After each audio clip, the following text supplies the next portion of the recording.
جخ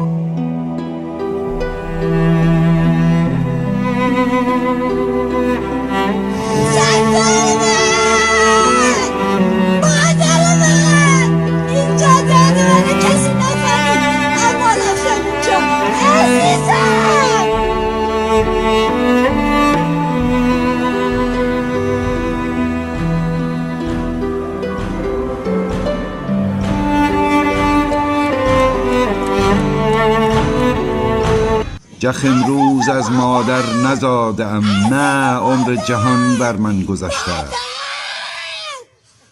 نزدیکترین خاطره ام خاطره قرنها، بارها به خونمان کشیدند به یادار، و تنها دستاورد کشتار نان پاره بی قاطق سفره بی برکت ما بود.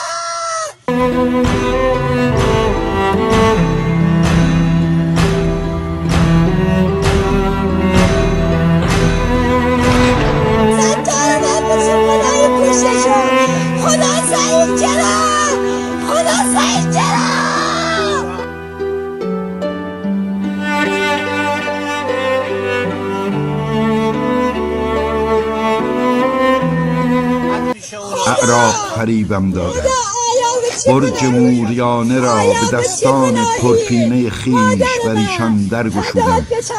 مرا و همگان را بر نطع سیاه نشاندند و گردن زدند.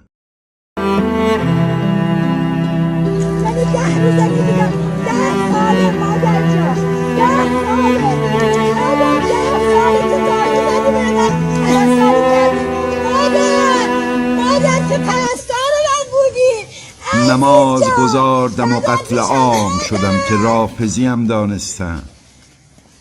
نماز گذاردم و قتل عام شدم که قرمتیم دانستم. آنگاه قرار نهادند که ما و برادرانمان یکدیگر را بکشیم و این کوتاه‌ترین طریق وصول به بهشت. به یادار که تنها دستاورد کشتار جلپاره بی‌قدر عورت ما. خوشبینی برادرت ترکان را آواز داد، تو را و مرا گردان زدند.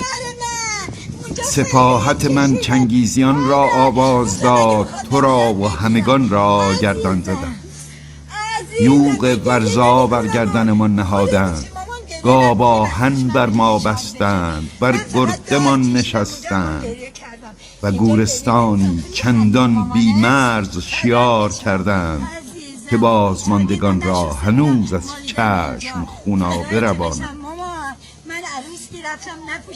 کوچ غریب را به یاد آر از غربتی به غربت دیگر، تا جستجوی ایمان تنها فضیلت ما. به یاد آر تاریخ ما بیقراری بود، نه باوری نه وطنی.